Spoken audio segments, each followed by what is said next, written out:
حضرت خلیل اللہ جب وادی غیر ذی زرع میں سیدہ ہاجرہ اور ان کے معصوم نونہال کو چھوڑ کر کے جانے لگے، ایسی وادی جہاں حیوانی وجود بھی نہیں تھا، نباتات بھی نہیں پائے جاتے تھے، پانی کا ایک قطرہ بھی دستیاب نہیں تھا، کالے سیاہ محیط پہاڑ جیسے فولاد پگھلا کے ڈال دیا ہو، وہ وادی جہاں دن کو بھی خوف آئے، وہاں حضرت ہاجرہ نے راتیں بھی گزاری۔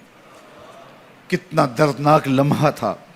جب سحری کا وقت ہوا، حضرت خلیل اللہ دعائیں دے کے رخصت ہونے لگے، حضرت ہاجرہ سلام اللہ نے آگے بڑھ کے اپنے شوہر نامدار کا دامن پکڑ لیا، تمسکت بیضیالہ، دامن پکڑ کے بولی، میرے شوہر نامدار، اس محیب وادی میں، اس پہاڑوں کے دامن میں جہاں دن کو بھی خوف آئے، نونہال معصوم کے ہمراہ مجھے چھوڑ کے کہاں جا رہے ہو؟ حضرت خلیل اللہ نے کوئی جواب نہیں دیا۔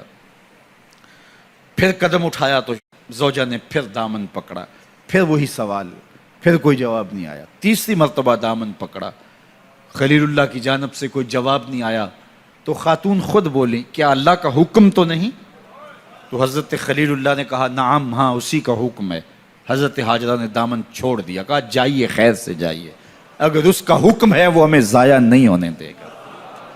جہاں دن نہیں گزارے جا سکتے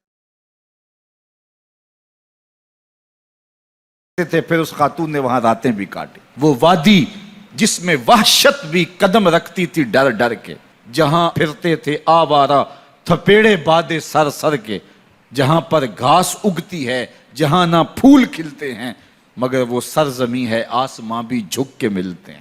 اپنی پاک باز بیوی اور نونہال بیٹے کو چھوڑ کے حضرت خلیل اللہ دعائیں دے کے رخصت ہو گئے۔ تھوڑا سا توشہ تھا، 2-1 دن کے بعد ختم ہو گیا۔ پھر ماں کی چھاتی سے دودھ بھی خشک ہو گیا، نونہال پیاس سے تڑپنے لگا۔ ماں تو پھر ماں ہوتی ہے، تڑپتی ہوئی ممتا کا دل بے قرار ہوا۔ ایک پتھر کے سائے میں معصوم اسماعیل علیہ السلام کو لٹایا اور پانی کی تلاش میں جبل صفا پہ چڑھی۔ اطراف میں آسمانوں کی طرف دیکھا، کہیں کوئی پرندے اڑتے دکھائی دیں اور پانی کا نشان ملے اور میں وہاں سے بیٹے کے لیے 2 بوند لے آؤں، لیکن کچھ دکھائی نہیں دیا۔ تا حد نظر پھیلا ہوا آسمان ہی آسمان ہے اور پہاڑی پہاڑ نیچے دکھائی دیتے ہیں۔ پھر مروہ پہ آئیں، درمیان میں نشیبی جگہ تھی، وہاں بیٹے کا من موہنا چہرہ دکھائی نہیں دیتا تھا، دوڑ کے گزری اور جا کے صفا پہ گھوم کے دیکھا، کچھ نظر نہیں آیا۔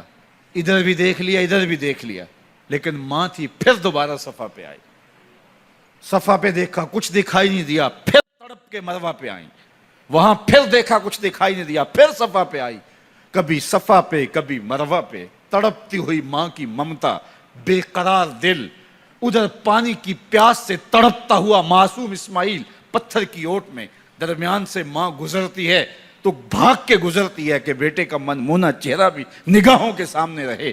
ذرا منظر تو دیکھو کتنا دل آویز ہے۔ اللہ اکبر، سینوں میں پتے پانی ہو جائیں، پتھر بھی ہو تو پگھل جائے اس زہرہ گداز داستان سے، لیکن اللہ پر توکل اور ماں کی بے قراریاں، کبھی صفا پہ کبھی مروہ پہ، زبان پہ شکایت نہیں ہے۔ پھر جب مروہ پہ پہنچتی ہیں، 7 چکر مکمل ہو گئے، تو ادھر کیا دیکھا کہ معصوم اسماعیل ایڑیاں رگڑ رہا ہے۔ ماں کا دل ڈولنے لگا کہ بیٹا آخری لمحوں میں دوڑی کہ بیٹے کو جا کے اپنی چھاتی سے چمٹاؤں، ہو سکتا ہے 2 قطرے دودھ کے اس کی زندگی کی آس بندھا دیں۔ تو ماں دوڑتی ہوئی آئی، لیکن جب قریب آئی تو منظر بدلا ہوا تھا۔ معصوم کی ایڑیوں کے رگڑنے سے تازہ چشمہ پھوٹ رہا ہے، پانی ہے کہ بے قابو ہونا چاہ رہا ہے۔ آگے بڑھی، جلدی جلدی مٹی کی منڈھیری کرتے ہوئے کہا، زم زم، رک جا رک جا۔ اللہ اکبر۔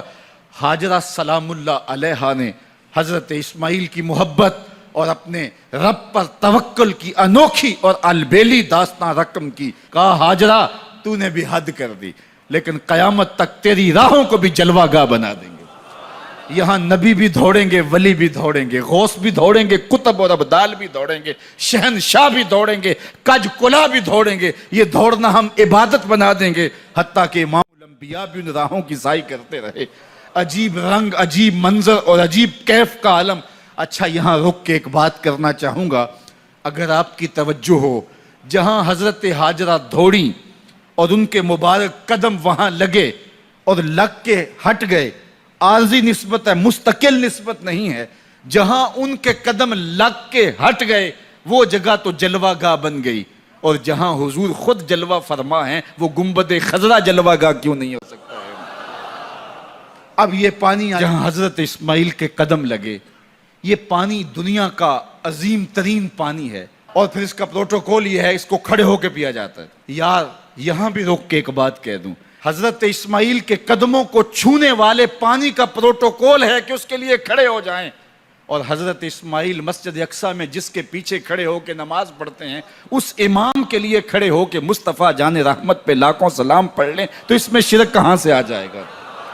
تو یہ تکریم ہے، یہ عزت ہے اس پانی کی کہ اس نے حضرت ذبیح اللہ کے قدم چھوئے ہیں. تو یہ سارا حج، اللہ اکبر، ہمیں ہمارے ماضی سے جوڑتا ہے.